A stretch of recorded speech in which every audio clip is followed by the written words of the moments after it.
Hello, everyone. Hope you guys are well and safe during COVID. My name is Simmer, and with me I have Rishabh, who's one of my good friends. And we've decided to actually launch our first video on our channel today. Um, our channel is called Modinomics, and the channel is actually based on two things. Based on the economic piece, and not really we're going to talk about just economics, but the second part of the channel, which is a bit more important, is we trying to understand and talk a bit more about the legendary Prime Minister of India, that is Narendra Modi, and seeing how certain decisions happen in India and how what's the after effect of these decisions.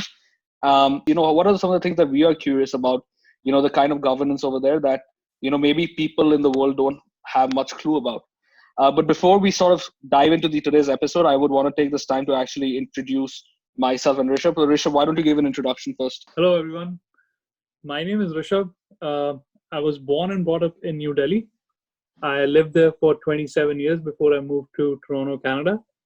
And I've been here for 3 years. For everyone, my name is Simmer. I'm Indian. I was born in India in New Delhi as well. I live in Canada. I've been in Canada for the last 7 years or so. COVID's obviously affected a lot of us, and I linked up with Rishabh to figure out is there anything we can do more on the content creation side, and is there anything we can figure out to send information to the people out there. And so we came together, and we were really intrigued about just India in general, and how how certain decisions have been made in India. And just in overall, just the whole political climate in India has been very interesting over the last couple of years, and we wanted to touch upon a few things for our channel. The first episode today is going to be speaking about is going to be mainly about Corona and how coronavirus has affected India, and B, how has the government reacted, and C, what's the kind of effect that people are facing today in India due to coronavirus. Is there anything else you'd like to add, Rishabh?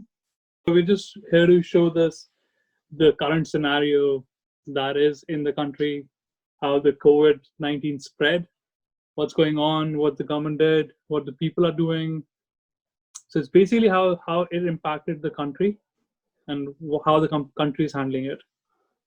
Awesome. Yeah. So let's look at a snapshot of India today, right? India as of today, and obviously these numbers will change maybe in a couple of days, but as of May 13th, India has 73,000 cases of COVID. Which if you think about it, over a population of 1.3 billion is still considerably less, right? That being said, right, one of the things that India has been doing recently is not do enough testing. Fewest tests across the world given its dependency on imported kits. But with indigenous production in the pipeline, the number of tests would hopefully go up in tandem with India looking at other measures to strengthen its medical preparedness, including increasing the number of ventilators that it currently has a gaping shortage of. That being said, one of the really interesting things I found about when I was doing my research on the COVID topic was that recently, just as recent of 5th of May, just a couple of days back, one of the ministers in India actually came out and said that there has been no community transmission as yet, which I found, I don't know, Rishabh, if you find that really interesting, because I find that very interesting. Is 73,000 cases is a sizable number. COVID's been in India since for a long time. And when someone talks about there's no community transmission yet, what does that actually mean? So he's saying there's 75,000 people came into India, and they were all COVID positive people. Yes, that's what he's saying. No, that's amazing. That's good. And they let COVID positive people in. Yes, they did. They let people in, and that's what the assumption is, and that's why I got really interested about doing the first episode on Corona and COVID. It's weird because the day-over-day jump in India, and this is the publicly declared information from May 12th to May 13th was 3,500. And how much was it? 3,500. 3,500 people were tested confirmed positive COVID in just one day in India.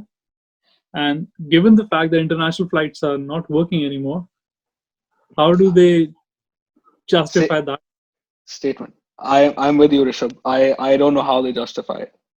But okay, that being said, so okay, now let's dive into the episode today. Yeah, So the let's. first point of the episode is like India's actual capacity to manage COVID in terms of like health infrastructure is kind of weak when you look at the population size, right? In terms of the ventilators, in the terms of the PPE equipment they have, um, and so it obviously becomes really paramount that India handles this crisis well, so that a people don't suffer that much, and b the economy doesn't get affected that much.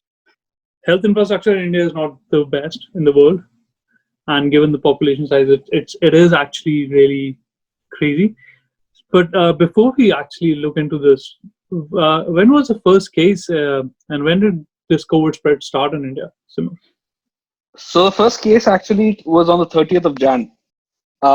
There was a student in the state of Kerala who was studying at the Wuhan University doing an exchange program Mm-hmm. in Wuhan, which don't ask me why they were doing an exchange program at Wuhan, or it's just really bad timing.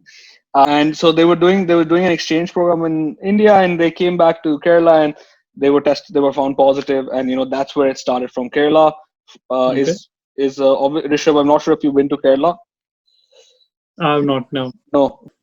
but I've heard it's a really beautiful state.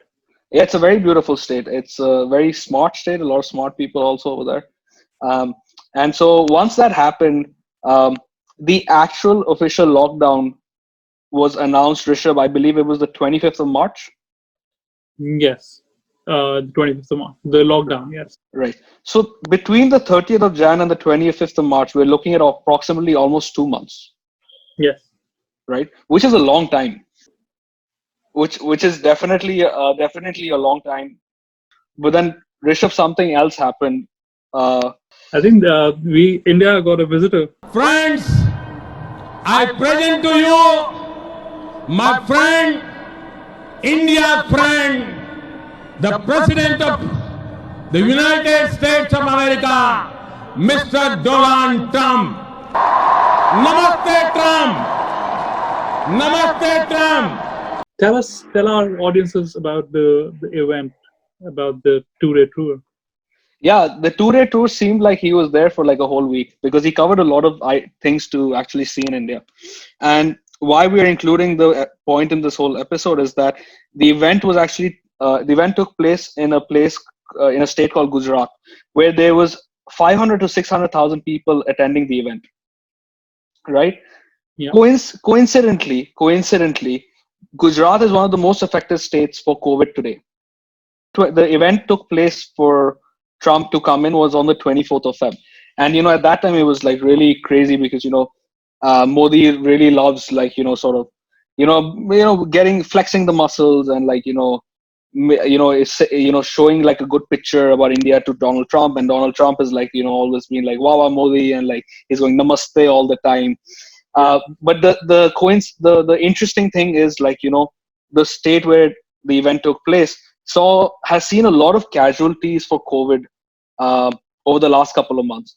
And now, when I think about that, I'm not really sure because I don't want to like sort of blame someone. But at the same time, it's you do have to understand is like if you know that the case for COVID already exists in the country, does it really make a lot of sense to get 500 to 600,000 people at an event? yeah. Probably the government didn't realize the scale of the spread back then. For sure. And I think that's the only explanation, which is definitely kind of interesting, right? Yeah, because it was this kind of phase where the whole world was kind of understanding how it's spreading and what they can do to actually stop it and how fast it can actually spread. So it was kind of that time when everyone around the world was trying to figure it out.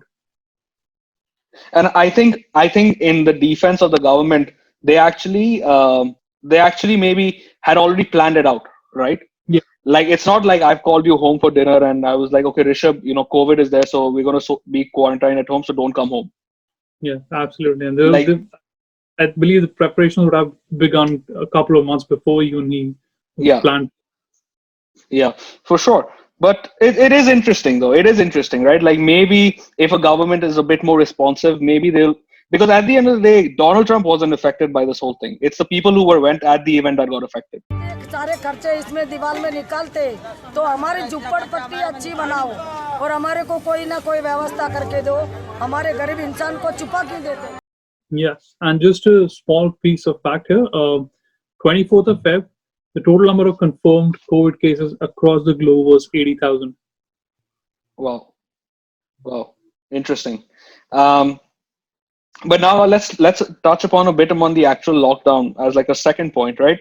Yes. And Risha, maybe you want to explain a bit more about like how this lockdown was actually initiated, and I believe it was done in a bunch of steps.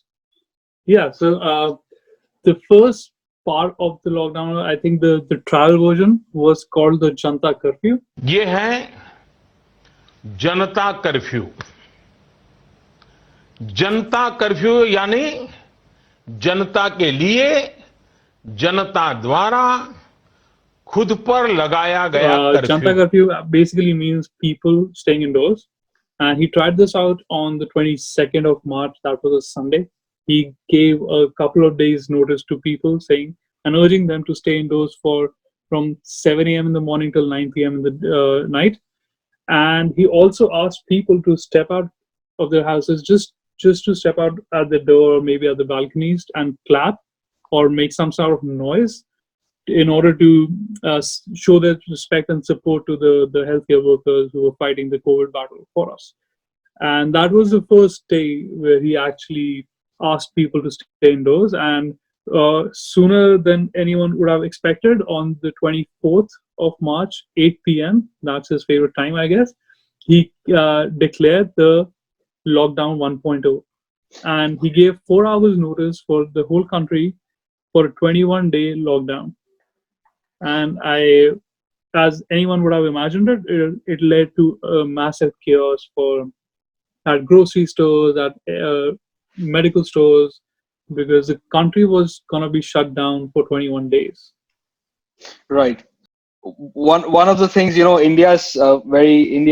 police in India, the way they were trying to get people to adhere to certain lockdown measures was if they saw anyone on the streets during that time, right, they were assaulted.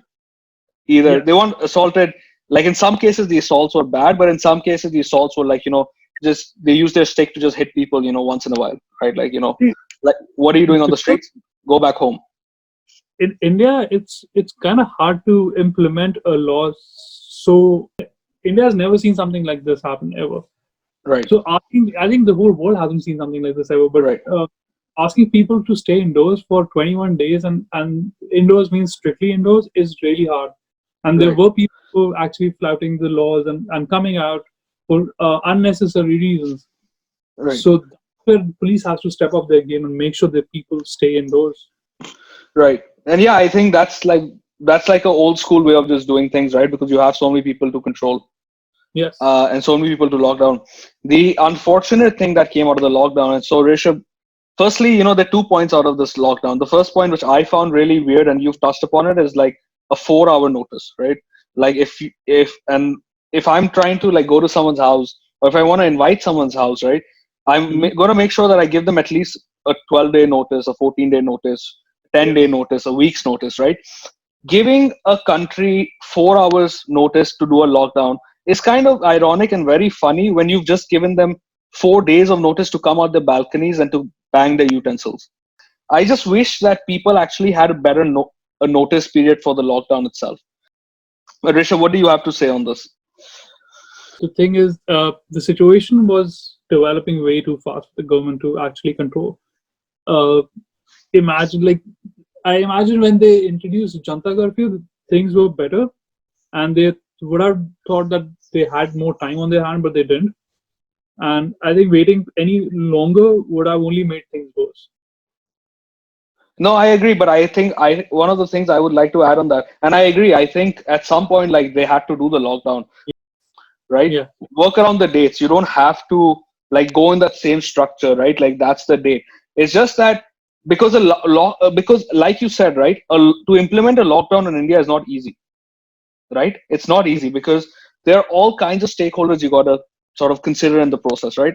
One of the stakeholders, which Rishabh is obviously our next point, is is the migrant worker situation in India. So let me ask you a question. Okay, Yeah. Rishabh, can you explain to the audience what a migrant worker actually means? So India has, like most countries, have metropolitan cities, and then there are people who live in villages, in remote villages, who have houses there, who move to these metropolitan cities in search of work. And usually, these people have their houses in the villages, but they live in rented places inside the city, work there on daily wages, and these people are termed as migrant workers because they migrate from their villages to the cities in search for work. When something like this happens, there are basically the rich, the middle class, and then the poor people. The rich can actually stay indoors and survive this. The middle section of society, or the middle class society, can actually sit at home and survive this with some cut downs. The worst affected of all the society is actually the person who's basically making money every day. He's working on a daily wage, and it's that guy whose livelihood has been taken away with the lockdown, and he has nowhere to go. Right. And now what the issue was, like, because there was a lockdown, right? These guys couldn't also be on the streets. Yes, They couldn't be and on the streets. Right. most of the people stay in rented houses. Most of the time, crammed up into like one house with six people in them, and they've Right. got like 5 or 6 people family too. So they have mouths to feed with no income and no savings to fall back on. Right. Which is super, super sad, right? Like, we actually saw cases where a lot of people were like walking from like the bigger cities to go into the towns and the villages, and they went, and these commutes back to their hometowns were spanning 3 days, 4 days, 5 days, 6 days, depending on where they live. But at that point, they just said, like, we don't have an option, right? Yeah. One of the interesting things that happened, this was news that came out of, I believe it was in Aurangabad in Maharashtra, where there were a group of 15 migrant workers who were sleeping on train tracks. Yeah, and that's unfortunately what ended up happening is, like, they were on the train track, and because they didn't have anywhere to sleep, and then a train came by and actually killed all 15 of them on the way, right? Yeah. In the early mornings, which is The always thing, super sad, right? what they're doing, the migrant workers are doing, is that since all the roads are closed between states, they're actually walking on the train tracks to get from one state to the other because they haven't closed train tracks, and Right. they believed that the trains weren't working, so they decided to rest there and slept, and that was such a sad scenario where they were overrun. Yeah, different kind of stories coming out. There were some migrant workers who were walking home, and by the time they reached their home, they were actually dehydrated. Uh, they were obviously they were hungry, and some of them actually passed away on the way, like through like just starvation and just through sort of dehydration.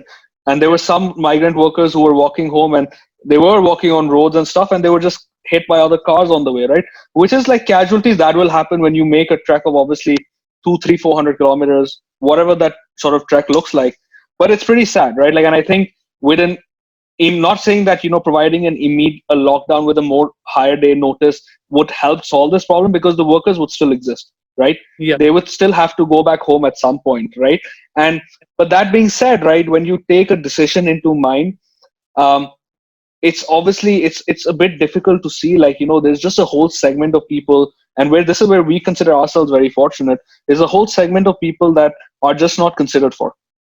Yes. आप कैसे तब पहुंचिएगा? कुछ साधन ही ना, कुछ सरकार कर रही है, चप्पल आपके, चप्पल टूट गई। तो एक काम कीजिए, आप मेरा वाला आएगा पहन के देखिए, ये आएगा तो आप पहनिए। नहीं नहीं पहन लो, आपका रास्ता बहुत दूर है, मैं तो इंतजाम कर लूंगा अपना, आप पहन के देखो आता है। Now, with respect to like PPE, globally there's a shortage of PPE ventilators. Globally, there's a shortage of PPE ventilators, right? For a population of 1.3 billion, and considering the kind of infrastructure they have now, they surely knew that they needed all this equipment before. What, Rishabh, I found very interesting, and I remember I shared this with you, was that I believe this was sometime in March or April. India actually sent a huge shipment of PPE equipment to Serbia as just like a volunteer kind of thing. right? Yeah. And at that time, right, like the question again comes to the mind is that, should you be actually keeping this equipment within yourself, right? Because you know that you are at falling short of it already and people might actually need it. um, and doctors now, there are a lot of doctors, and this is not only pertaining to India, but also in India, a lot of the doctors faced different kinds of issues. One of the issues was, a lot of the doctors turned positive corona. They tested positive the virus because they didn't have the right equipment. It's not so that we are going to get infected and other are going to be spared, because from us we will be acting as an epicenter and we will be spreading it to the whole society. So we don't need any type of incentives or any tali or any or not even any praise. So we need our PPE kit for protection our family, for protection our health worker. Number one. Number two, a lot of the doctors were actually sort of ostracized from certain societies in cities in India, because they were like, because you work in you work in a hospital, if you come back and live in our house, then you'll probably give it to all your neighbors in the locality, right? Yeah. Which I feel is super, super sad, because at this point, the only people we need at this position is more of the doctors, right? We need them to be safe, because if they're not safe, if they're not secure, then who's going to fix you? No, I agree with this. Like doctors they need to be taken care of right now. They Right. need to have the right equipment to fight the battle they're fighting. They need to be well rested to be able to actually treat the patients well. They need to be treated well with respect. And yeah, in terms of preparedness, I would agree that India wasn't the best prepared nations for a pandemic like this. I think India wasn't even producing a single PPE kit before the pandemic. So India was not one of the producers of PPE, and there was hardly any N95 mask production either. So yes, they should have actually ramped up this, or at least started thinking about producing PPE kits locally. I think you made some good points. Also about the testing kits, the big point here was the reliability of the testing kits as well. Yes. They had to make sure these testing was done in a government approved lab with reliable tests, because you don't want to have a false positive, or even worse, a false negative. Which has happened, by the way. Yes, of Which course. there have been a lot of cases where people who've actually, and I remember reading this. There was a guy in I can't remember what city it was. He went back home off from the hospital because the doctors told him that he's tested negative. Yeah. So once he reached home, he got really sick, right? And then by the time he reached back to the doctors, the doctors it was too late, and he died already because of COVID. But yeah, this has happened already, and I'm sure there are probably some more cases like that, which is a testing kit, with regards to the quality of testing kit. Yeah. Now we're more coming to the end of the podcast. The PM Care Fund, Rishabh. Yeah. Maybe you want to tell a bit to the audience about what the PM Care Fund is. So, in the middle of the COVID outbreak, the Prime Minister of India declared a separate COVID-specific donation fund called the PM Care Fund, and it's beside the already existing National Disaster Relief Fund, which has existed for a long time in India, and that's what it was meant to be for disasters like these. But now we have a separate fund called PM Care Fund, and the Prime Minister has asked people to donate to that fund directly. No one knows what the details of the fund are, right? So what we do know is approximately they collected over 6,000 crore rupees for the fund. Rishabh, 6,000 crore rupees equivalent in USD. Do you know how much that is? It amounts to close to $800 million. That's a lot of money. That's a lot of money, right? Apparently, this fund doesn't get audited by anyone. So we will never come to actually find out how this money is being used. But what's very interesting is the amount of money that people donated to this funds just blindfoldly, right? Like they didn't even think about it. They're like, okay, there's a fund that the Prime Minister has opened, which tells you about the popularity of Mr. Modi in India. And not only in India, but generally outside across the globe, right? Like he's obviously highly popular with a huge sect of people, and that's why he's in power. But at the same time, he's also not so popular with a decent sized amount of people due to just the way he operates. So one of the people who invested into the PM Care Fund, Rishabh, was a gentleman by the name of Mr. Mukesh Ambani, who is apparently really good friends with Mr. Modi. And he invested, I don't know what the sum of money was, but he invested a certain amount of money, and a lot of companies then followed suit in investing money as well. What was interesting is, though, once he invested all that money into the fund, he then came up with an announcement where he's reducing salaries for his own employees, and he was he also he was like, I'm going to let go of my salary for this year. Yep. Right. And just to again confirm, this guy is net worth is $55 billion. So just to summarize everyone, guys, like, we don't want to continue boring you, obviously, I hope, we've sort of shown you how India has been dealing with COVID so far. What is the role of like the government sort of involved in the whole piece as of now? You can call it good, you can call it bad, that's for you guys to decide, right? Our role over here is just to provide you with certain types of facts, certain type of analysis, which might, which might make you question certain things in just the normal way of thinking you have. Just a normal way that you think on a daily basis, right? And that's what we sort of wanted to cover today. For today's episode, this is all what we had planned. Rishabh, do you have any last thoughts before we end? So I hope, guys, this gives you a good insight about how COVID situation developed and how it is going on right now. And yeah, that's pretty much it. And if you like what we do, hit the like button. We're always open to feedback. This is the first episode. India. And we will hopefully be in touch with you soon with another new video. Yes. Till then, stay safe, guys. Ciao, ciao. Wash your hands. Wash your hands.